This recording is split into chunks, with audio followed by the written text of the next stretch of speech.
Mari kita membuka kebenaran firman Tuhan yang sudah dibacakan tadi, Efesus 4 ayat 20 hingga ayat yang ke-24. Pada malam hari ini kita belajar bersama-sama tentang Injil yang mengubah kehidupan kita.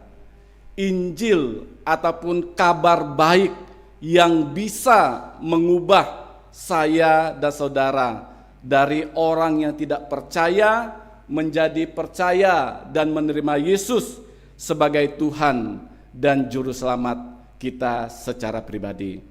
Jemaat Tuhan yang kekasih dalam Yesus Kristus, pada tahun 1940-an, jam buatan Swiss merek Rado sangat terkenal pada zamannya. Karena begitu populer, karena begitu terkenal, maka hampir 80% jam yang beredar di pasaran adalah merek Rado buatan Swiss. Nah, namun pada tahun 1960-an, jam digital ditemukan, lalu disodorkan kepada para pemimpin perusahaan yang ada di Swiss. Saudara, tetapi mereka menolak kehadiran jam digital tersebut. Nah, akhirnya orang yang mengembangkan jam digital ini menjual ciptaannya ataupun penemuannya kepada perusahaan jam Seiko yang ada di Jepang. Nah, dan pada akhir tahun 1960-an dikatakan penjualan jam merek Rado kalah bersaing dengan jam yang bermerek Seiko. Nah, jemaat Tuhan yang kekasih dalam Yesus Kristus, kisah ini tentu mewakili banyak perusahaan ataupun banyak manusia yang begitu sulit untuk berubah, yang sangat susah menerima hal-hal yang baru. Mereka masih berpegang pada yang sudah ada.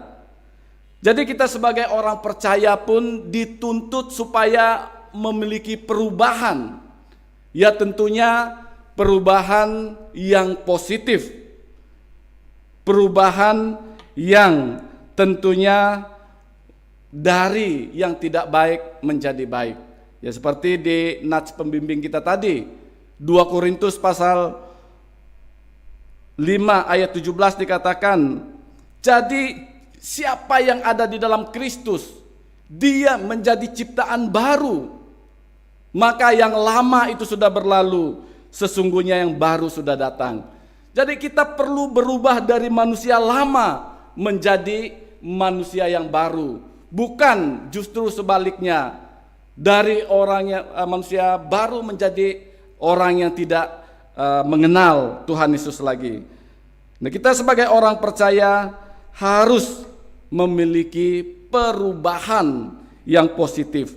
Karena itu, apa yang firman Tuhan ajarkan melalui Paulus tentang Injil yang mengubah kehidupan kita? Injil ataupun firman Tuhan yang diajarkan atau yang disampaikan oleh Paulus itu berkuasa mengubah kehidupan kita. Ya, pertama, dari kebenaran yang semu menjadi kebenaran yang nyata. Itu dikatakan pada ayat yang ke-20. Nah, kalau kita perhatikan ataupun kalau kita melihat catatan Paulus di ayat yang ke-20 ini dimulai dengan kata tetapi. Nah, ini menunjukkan kata yang kontras dengan ayat sebelumnya. Berbeda dengan ayat sebelumnya. Tentunya di ayat yang ke-17 sampai yang ke-19. Nah, di situ menjelaskan, kita perhatikan di ayat yang ke-17 sampai 19, di situ menjelaskan bagaimana kehidupan orang yang tidak mengenal Allah. Nah, tentu orang yang hidup tidak mengenal Allah itu dengan pikiran mereka yang sia-sia. Jadi orang yang tidak mengenal Allah, tentu mereka mempunyai pikiran yang sia-sia. Akibatnya mereka hidup jauh dari persekutuan dengan Allah. Mereka tidak hidup di dalam persekutuan karena dikatakan kedegilan hati mereka. Jadi hati mereka degil, susah untuk menerima perubahan, susah untuk menerima firman Tuhan, sehingga mereka menyerahkan diri kepada dosa, menolak firman Tuhan, dan mereka beralih kepada filsafat modern yang muncul saat itu. Nah, di sini kita melihat mereka ini seolah-olah memiliki hikmat. Mereka seolah-olah mengenal Allah, padahal sebenarnya mereka bodoh. Ya, mereka bodoh. Itulah gambaran hidup orang yang tidak mengenal Allah dan hidup di dalam kebenaran yang semu. Hidup di dalam kebenaran yang mereka anggap benar menurut mereka dan belum tentu benar menurut firman Tuhan. Nah, makanya di ayat yang ke-20 ini dimulai dengan kata tetapi. Ya, tetapi yaitu ada perbedaan yang nyata. Kamu bukanlah demikian. Jadi orang yang mengenal Allah itu tidak seperti yang dijelaskan pada ayat yang sebelumnya, yang hatinya degil, yang tidak mengenal Allah, yang hatinya mereka jauh dari persekutuan dan lain sebagainya. Dikatakan kamu tidak demikian, sebab kamu belajar mengenal Kristus. Saudara, kita tidak seperti itu. Kenapa? Karena kita sudah belajar mengenal Kristus sebagai Tuhan dan Juru Selamat kita secara pribadi. Nah, Paulus tidak mengatakan kamu belajar mengenai Kristus. Nah, saudara, kalau kita hanya belajar mengenai Kristus, mempelajari tentang Dia, bagaimana Dia, dan tentu banyak orang yang mencari kelemahannya, mencari kelemahan-kelemahan sehingga itu tidak menjadi berkat bagi mereka. Tetapi kita tidaklah belajar mengenai Kristus, tetapi dikatakan kita belajar mengenal Kristus. Ya, mengenal Tuhan Yesus sebagai Tuhan dan Juru Selamat kita secara pribadi. Nah, jadi orang yang hanya belajar mengenai Kristus, sesungguhnya mereka tidak mengenal Dia secara baik.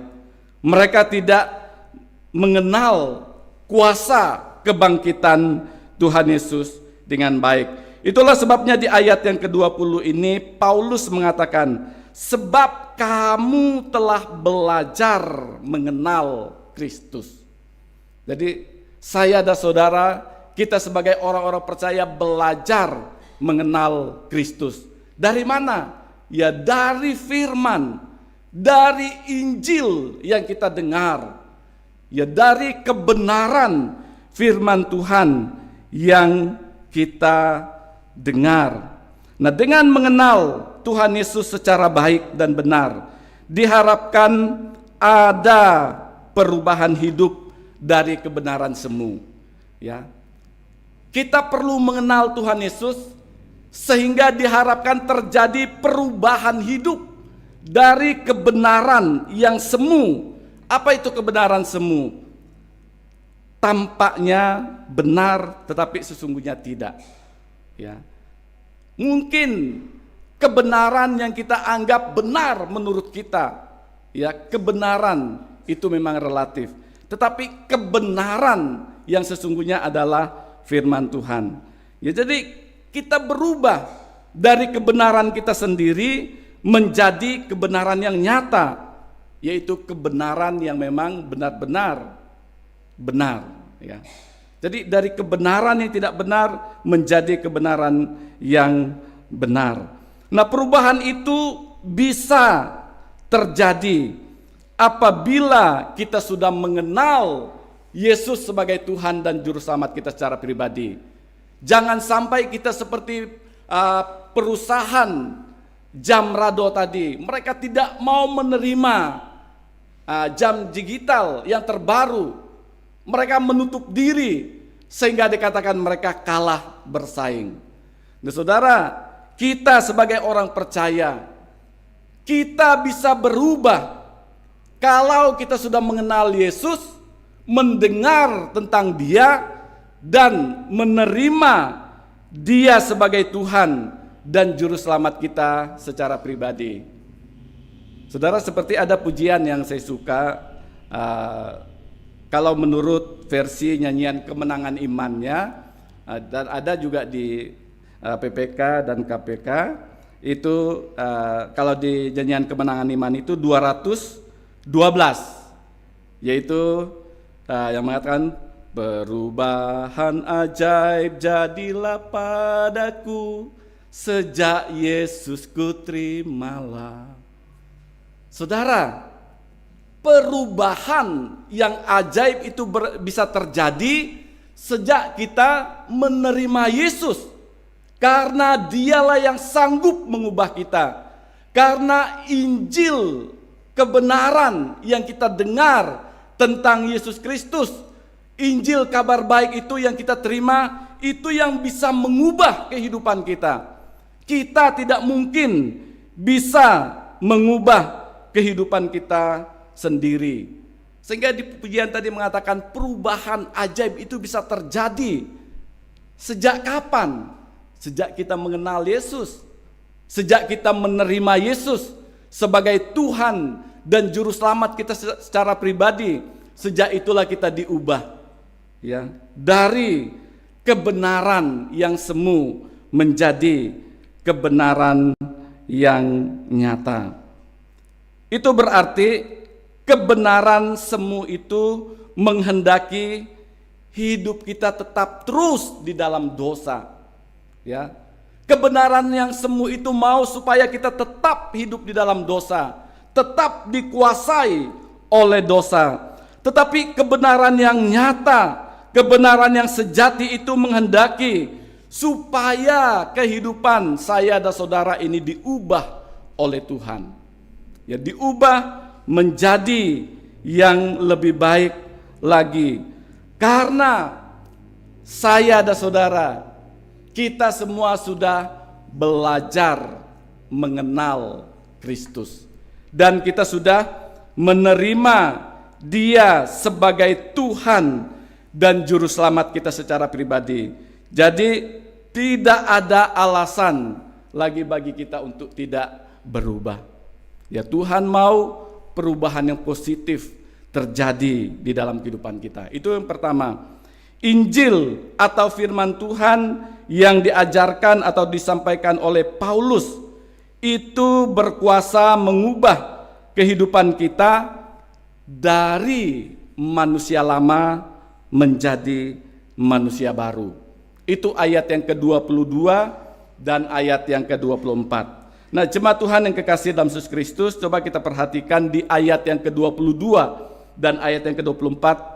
Ayat yang ke-22a dikatakan, yaitu kamu berhubung dengan kehidupan kamu yang dahulu harus menanggalkan manusia lama.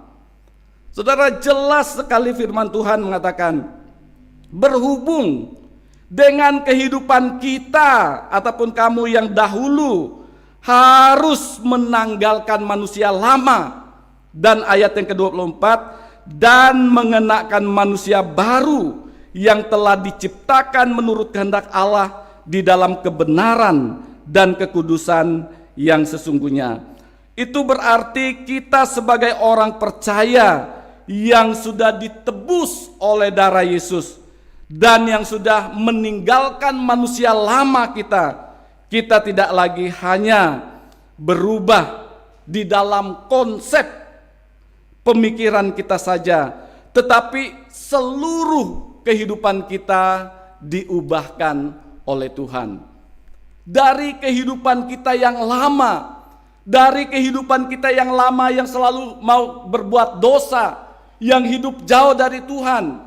Kita tanggalkan semuanya itu sehingga kita mengenakan manusia baru yang diciptakan di dalam Tuhan. Nah, mengenakan manusia baru yang sudah dibaharui oleh Tuhan kita Yesus Kristus. Saya katakan untuk berubah bukanlah hal yang mudah, ya. Saya katakan untuk kita berubah bukanlah hal yang mudah untuk kita lakukan. Karena daya tarik manusia lama itu sangat-sangat kuat memikat kita. Karena keinginan kita untuk hidup di dalam manusia lama itu sangat kuat. Ya, keinginan untuk selalu berbuat dosa itu sangat kuat. Makanya kita perlu perjuangan. Kita perlu komitmen untuk meninggalkan kebiasaan lama kita. Kita harus mempunyai komitmen untuk menanggalkan manusia lama kita. Nah, itu suatu proses yang terus-menerus kita lakukan. Ya, yang terus-menerus kita lakukan di dalam kehidupan kita.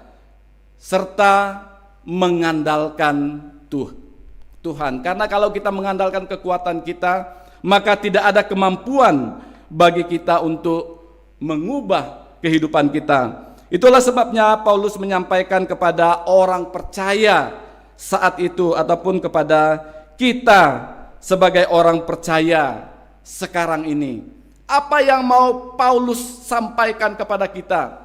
Apa yang mau Paulus tegaskan melalui firman Tuhan ini kepada saya dan saudara? Paulus mau katakan, tanggalkanlah cara hidupmu yang lama. Saudara, kita tinggalkan cara hidup kita yang lama. Sama seperti kita menanggalkan baju lama kita. Ya, tanggalkan semua itu. Mari berpakaian dengan cara yang baru. Berpakaian mengenakan manusia yang baru.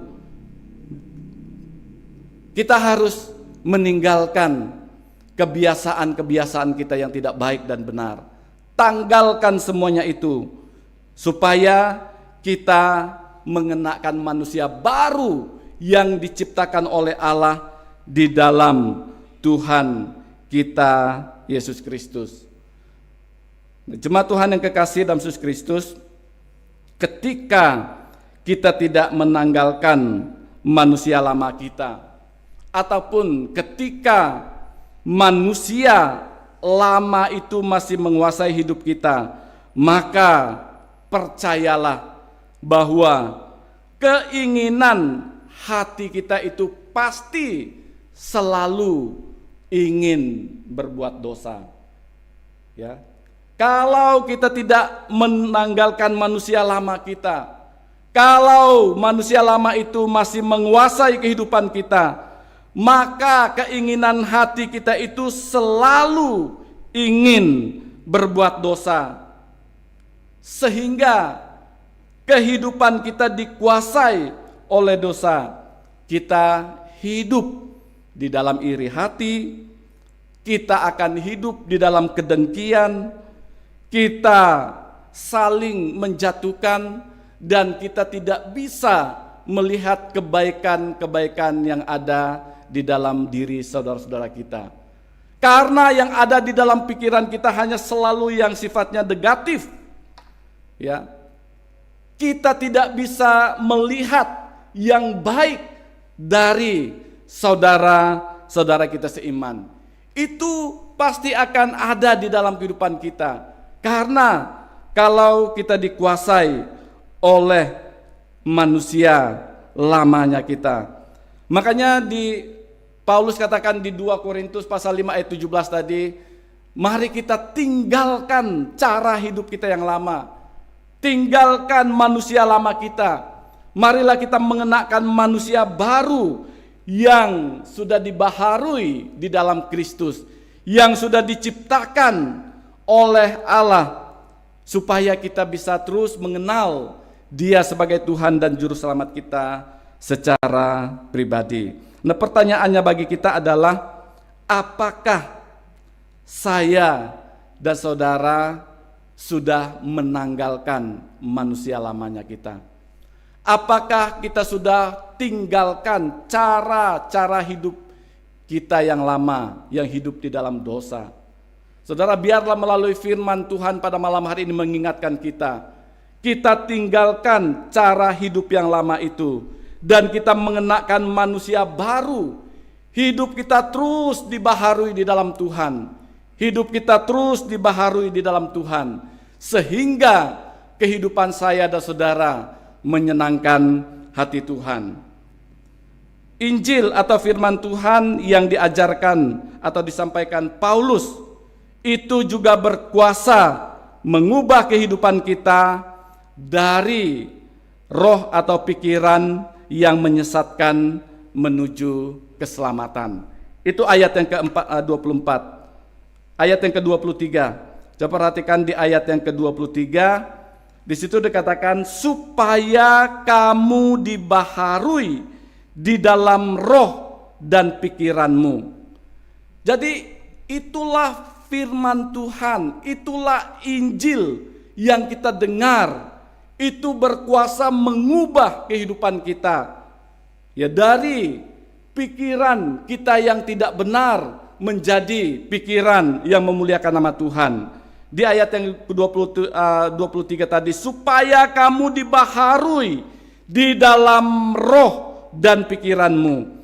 Nah, di sini tegas mengatakan kepada kita, sebelum saya dan saudara bertobat, sebelum kehidupan kita diubah oleh Injil, diubah oleh firman Tuhan, diubah oleh Tuhan Yesus sendiri, tentu saja roh dan pikiran kita dikuasai oleh si jahat.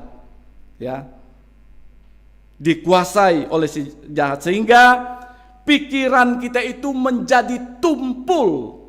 Artinya apa? Kita susah sekali mengerti firman Tuhan. Kita susah sekali menerima firman Tuhan. Sehingga tidak ada yang baik di dalam hati dan pikiran kita. Karena semuanya sudah menjadi tumpul. Kita selalu memikirkan dosa. Yang selalu kita pikirkan adalah kejahatan. Yang selalu kita pikirkan adalah kesalahan-kesalahan orang lain.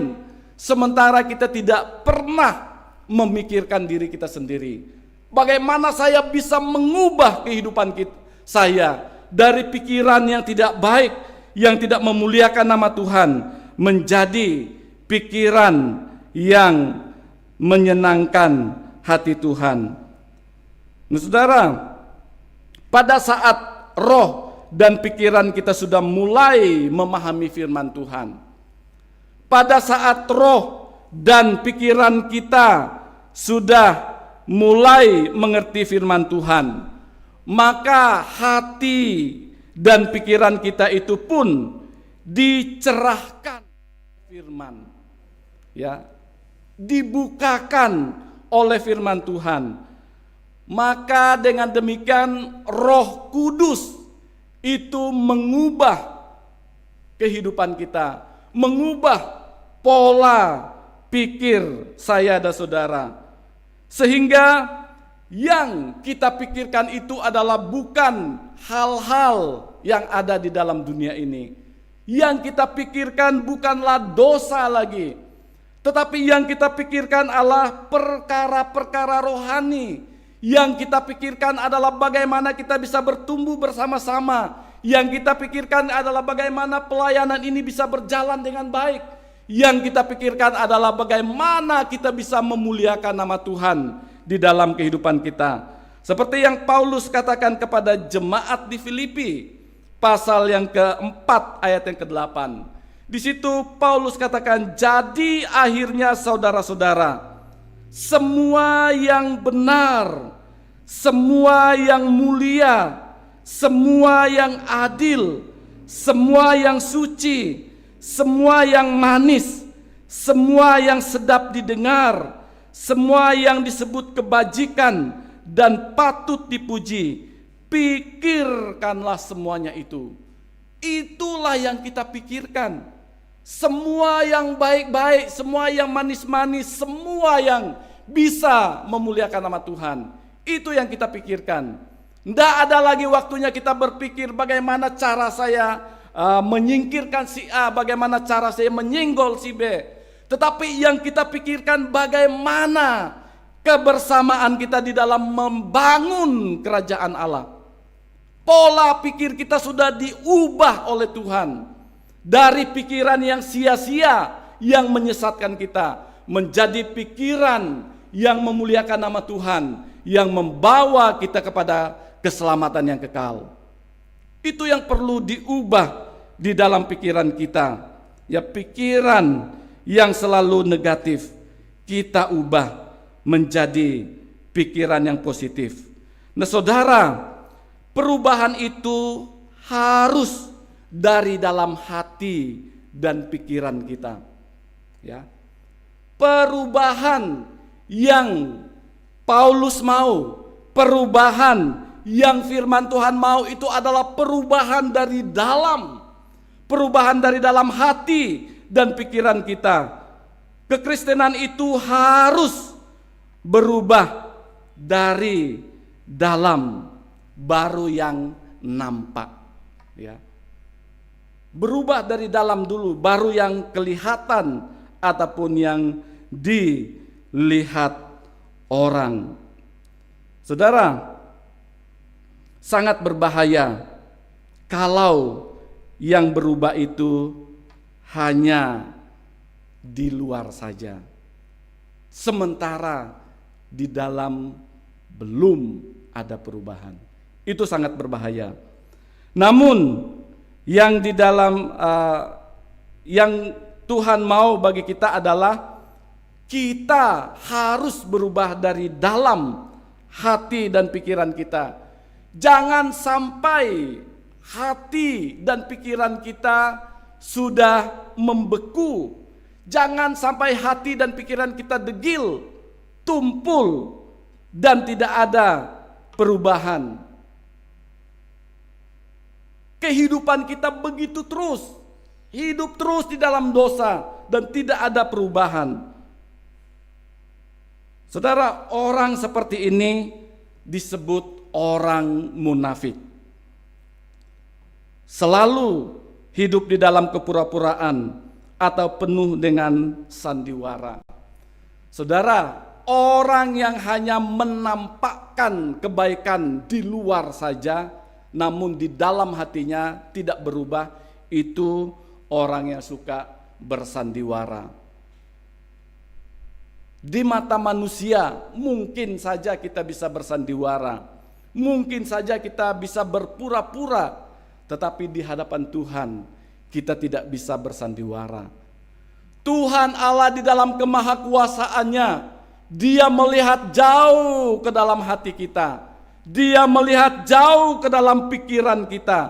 Apa yang ada di dalam hati kita, apa yang ada di dalam pikiran kita, itu sebenarnya yang mau dikeluarkan. Ya, kita jujur pada diri kita sendiri. Saudara, bukankah banyak orang Kristen yang saat ini bersandiwara? Kalau di depan wow luar biasa baiknya, tetapi di dalam hatinya siapa yang tahu? Di dalam pikirannya siapa yang tahu? Tentu saja kita tidak tahu karena kita bukan peramal. Kita tidak tahu, saya tidak tahu dalam pikiran jemaat Tuhan saat ini, jemaat Tuhan juga tidak tahu apa yang ada dalam pikiran saya. Karena kita bukan peramal. Tetapi yang bisa tahu ke dalam hati kita, tahu ke dalam pikiran kita adalah Tuhan Allah yang menciptakan kita. Makanya Tuhan Yesus mau yang berubah itu adalah dari dalam diri kita. Supaya setelah terjadi perubahan di dalam diri kita itu akan nampak keluar. Dan itu adalah perubahan yang sejati. Perubahan itu hanya bisa dikerjakan oleh Tuhan Yesus Kristus, oleh Allah Sang Pencipta langit bumi dan segala isinya. Kita tidak mungkin bisa mengubah kehidupan kita. Kita tidak mungkin bisa mengubah kehidupan kita dari manusia lama menjadi manusia baru. Tetapi yang bisa mengubah kita, yang bisa menolong kita untuk berubah menjadi yang lebih baik, menjadi yang lebih baik adalah Tuhan Allah sendiri. Di dalam kemahakuasaannya, Dia mau saya dan saudara terus berubah menyenangkan hati Tuhan. Injil ataupun firman Tuhan itu berkuasa mengubah kehidupan kita.